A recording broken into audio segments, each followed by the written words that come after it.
जय श्री कृष्ण दोस्तों हम अब क्रिमिनल लायबिलिटी की तरफ बढ़ते हैं। कंपनी लॉ के लेक्चर को कंटिन्यू करते हैं। प्रोस्पेक्टस में अगर कोई मिस स्टेटमेंट हो गया है तो सिविल लायबिलिटी हमने देख ली थी, अब क्रिमिनल लायबिलिटी देख लेते हैं। तो ये है क्रिमिनल लायबिलिटी। क्रिमिनल लायबिलिटी का मतलब क्या होता है भाई? आप कोई ऐसी एक्टिविटी करो जिसे क्रिमिनल एक्टिविटी बोला जाए तो उसमें आपको जेल जाना ही पड़ेगा, वो है क्रिमिनल एक्टिविटी। तो इसमें भी यही है कि अगर क्रिमिनल एक्टिविटी का मतलब ही ये होता है कि जिसमें पनिशमेंट में जेल या तो फिर पेनल्टी, और दोनों के दोनों, जेल तो है ही, ठीक है ना। तो ये बताया गया है कि भाई company can not be held liable for criminal liability. Company जो है वो क्रिमिनल लाइबिलिटी के लिए लाइबल नहीं है। ओनली प्रोमोटर और director can be punished under criminal liability. भाई कंपनी को कहाँ ले जाओगे? कंपनी को उठा के जेल के अंदर बंद कर दोगे क्या? उसकी पूरी बिल्डिंग उठा के नहीं हो सकता ना। तो फिर प्रोमोटर और डायरेक्टर को ही तो क्रिमिनल लाइबिलिटी होगी, ठीक है ना। They can be held criminally liable for a miss statement in the prospectus. ये जो प्रोमोटर है, डायरेक्टर है, ये लोग क्रिमिनल लाइबल होंगे अगर प्रोस्पेक्टस में कुछ गलत है तो। पहला, लाइबिलिटी फॉर अनट्रू स्टेटमेंट। अगर अगर आपने कोई गलत स्टेटमेंट दे दिया तो सेक्शन 447 में फ्रॉड माना जाएगा और फिर आपके ऊपर क्रिमिनल लाइबिलिटी आ जाएगी, जेल जाना पड़ेगा।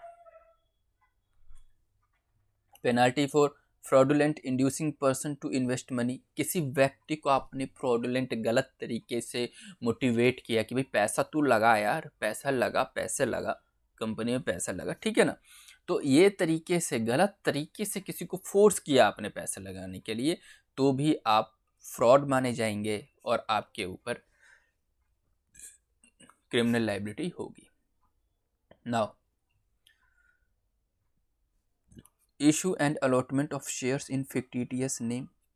मतलब आप शेयर इशू कर रहे हैं, शेयर अलॉट कर रहे हैं फिक्टिटियस नेम में, वो एक्चुअल में नाम है ही नहीं। राम, श्याम, भरत, शत्रुघ्न, युधिष्ठिर, अर्जुन, क्या क्या, नकुल, सहदेव, है ना, इस टाइप से नाम, द्रोणाचार्य, भीष्म पितामह, क्या कहते हैं अपने, और कौन कौन से कैरेक्टर हैं पता है। मतलब आप ऐसे फिक्टिटियस नाम है, कोई भी झूठा मोटा नाम है, अब उसके ऊपर आप शेयर भी उसको इशू कर रहे हैं और अलॉट भी कर रहे हैं, ठीक है। तो ऐसे केसेस भी माने जाएंगे कि ये पनिशेबल ऑफेंस है, क्रिमिनल लाइबिलिटी मानी जाएगी, and shall be liable for action under section 447। ये भी क्रिमिनल एक्टिविटी ही मानी जाएगी। तो ये तरीके से हमने देख लिया, तो ये इन केसेज में क्रिमिनल लाइबिलिटी मानी जाएगी। अब हम देख रहे हैं बुक बिल्डिंग। बुक बिल्डिंग क्या है? लास्ट कॉन्सेप्ट है इसका, और इस कॉन्सेप्ट को समझेंगे तो मेरे ख्याल से ये चैप्टर अब खत्म हो जाना चाहिए। अब क्या होता है, पब्लिक इशू में, जब कंपनी पब्लिक इशू में जाती है तो पब्लिक से पैसा लिया जाता है, लेकिन कंपनी ने सोच लिया कि नहीं यार, पब्लिक इशू में नहीं जाएंगे, शेयर्स इशू नहीं करेंगे। Company opt for book building in which application are accepted from large financial institutions, firms और हाई नेटवर्थ इंडिविजुअल्स। इसमें क्या होता है, कंपनी बुक बिल्डिंग की तरफ जा रही है जिसमें एप्लीकेशंस जितने भी हैं वो बड़े बड़े फाइनेंशियल इंस्टीट्यूशंस एक्सेप्ट कर लेते हैं। The provision for red herring prospectus under companies act 2013 facilitate the process of book building. तो जो रेड हेयरिंग वाला कॉन्सेप्ट, उसमें भी क्या था कि हम रेड हेयरिंग प्रोस्पेक्टस उनके लिए होते हैं, बड़े बड़े फाइनेंशियल इंस्टीट्यूशंस के लिए, वही बुक बिल्डिंग को भी कंटिन्यू करते हैं।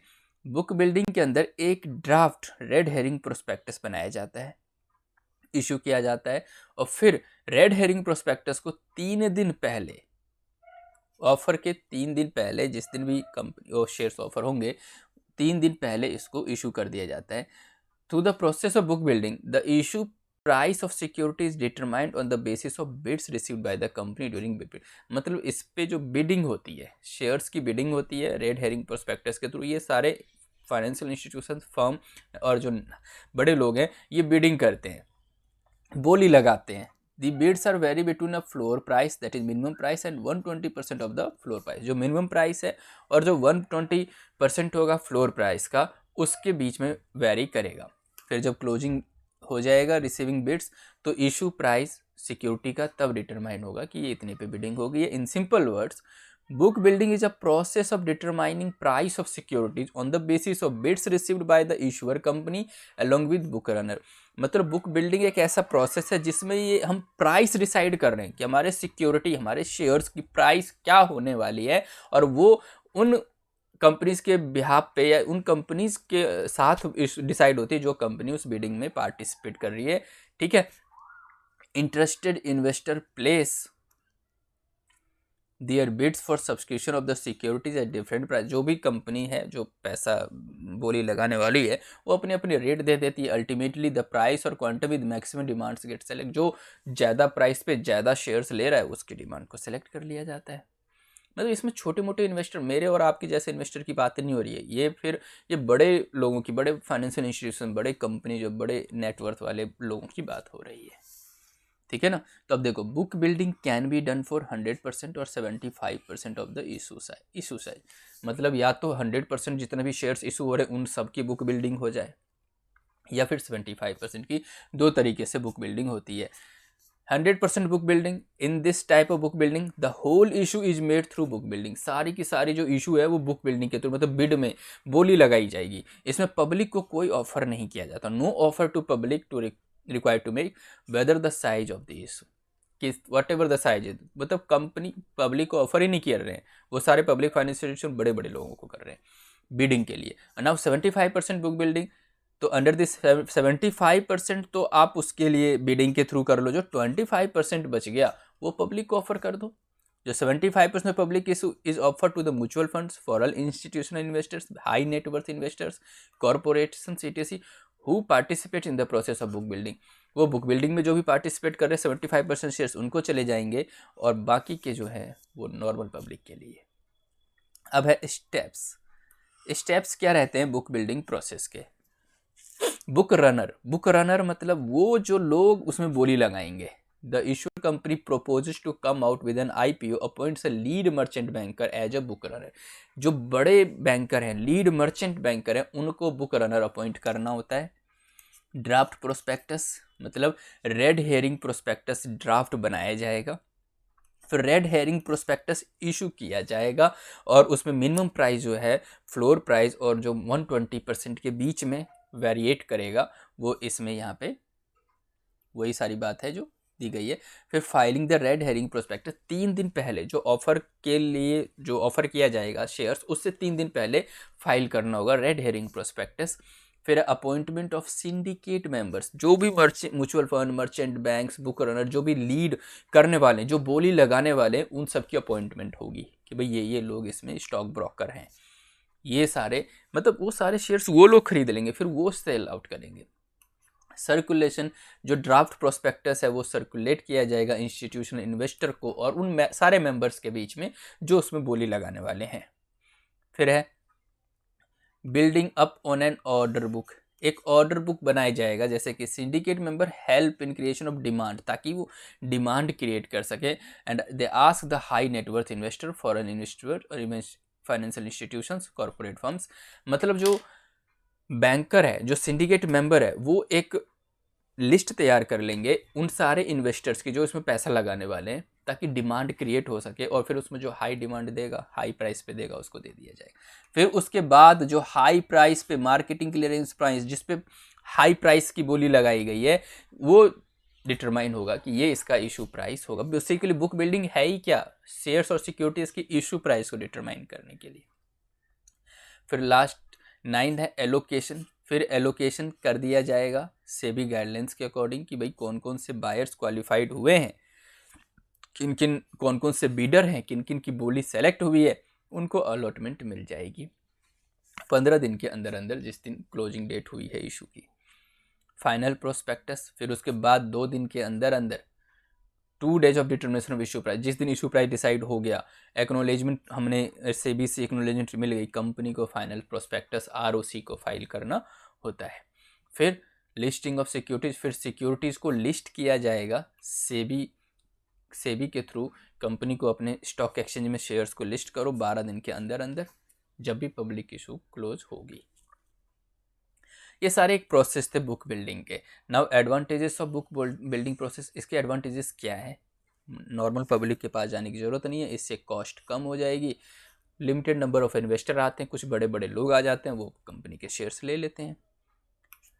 फिर उसके बाद फेलियर होने का भी रिस्क कम रहता है। कई बार कंपनी को डर रहता है कि भाई हम आईपीओ इनिशियल पब्लिक ऑफर में जाएंगे, लोग आएंगे नहीं खरीदने, तो वो रिस्क भी खत्म, क्योंकि यहाँ पे तो अंडर राइटिंग आ गए, अंडर राइटर्स आ गए, बड़े बड़े कंपनीज आ गए जो बोल रहे हैं, बैंकर्स आ गए जो बोल रहे हैं हम खरीद रहे हैं जी आपके, तो वो डर भी खत्म हो गया।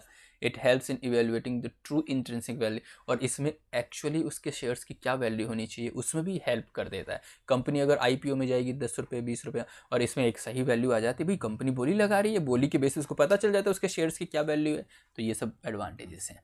It helps in determining the realistic issue price, realistic issue price पता चल जाता है, जो कि फ्लोर प्राइस से 1 या 2 हफ्ते पहले ही, ओपनिंग से पहले ही पता लग जाता है।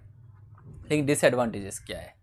The process is more suitable for big issue, ये जो प्रोसेस है बड़े इश्यूज़ के लिए, छोटे मोटे के लिए नहीं है। Requires well organize stock exchange, और इसके लिए बहुत ही अच्छा स्टॉक एक्सचेंज चाहिए। जो इशूअर कंपनी है उसको अच्छे से पता होना चाहिए कि कौन कौन से इन्वेस्टर बुक बिल्डिंग प्रोसेस में हिस्सा लेने वाले हैं। तो ये इसके डिसएडवांटेजेस थे, ठीक है ना। तो इस तरीके से हमने बुक बिल्डिंग के प्रोसेस को समझा, उसके एडवांटेजेस को जाना और डिसएडवांटेजेस को भी जाना। और दोस्तों इस तरीके से आपका ये चैप्टर फिनिश हो गया है, और आप आसानी से इन सब को पढ़ सकते हैं, इन सब को ट्राई कर सकते हैं। इन सारे क्वेश्चंस को रीड आउट करेंगे, आपको आसानी से पता चल जाएगा कि सर हमें सब पता है, सब समझ में आ गया है। इस तरीके से हमने ये चैप्टर फिनिश किया। और हमारा जो नेक्स्ट चैप्टर है दोस्तों वो है चैप्टर नंबर 4, शेयर्स। हम शेयर्स पढ़ेंगे अपने नेक्स्ट लेक्चर में। हम शेयर्स की शुरुआत करेंगे, शेयर्स वाले चैप्टर की, और शेयर्स के बारे में भी समझेंगे, बहुत ही अच्छे से समझेंगे। और मैं विश्वास दिलाता हूँ कि आपको समझ में आने वाला है सब कुछ, और मज़ा आने वाला है। मेरी बस यही कोशिश है कि आपको जो भी समझाऊँ वो समझ में आ जाए। तो दोस्तों मिलते हैं नेक्स्ट लेक्चर में अपने एक नए चैप्टर के साथ। तो आई थिंक चैप्टर नंबर 4, क्या ये आपकी यूनिट 2 में ही है या 3 में, देख लेते हैं कंटेंट सेक्शन में जाके। तो यूनिट 2 में बेसिकली दोस्तों 4 चैप्टर हैं। तो ये यूनिट 2 का लास्ट चैप्टर जो मैं नेक्स्ट लेक्चर में शुरू करूँगा, नेक्स्ट वीडियो में। तो यूनिट 3 में 1 है, यूनिट 4 में 1 है, और यूनिट 5 में 2 है। कोई बड़ी बात नहीं है, हम आसानी से इनको भी फिनिश कर देंगे। तो मिलते हैं नेक्स्ट वीडियो में, तब तक के लिए गुड बाय फ्रेंड्स।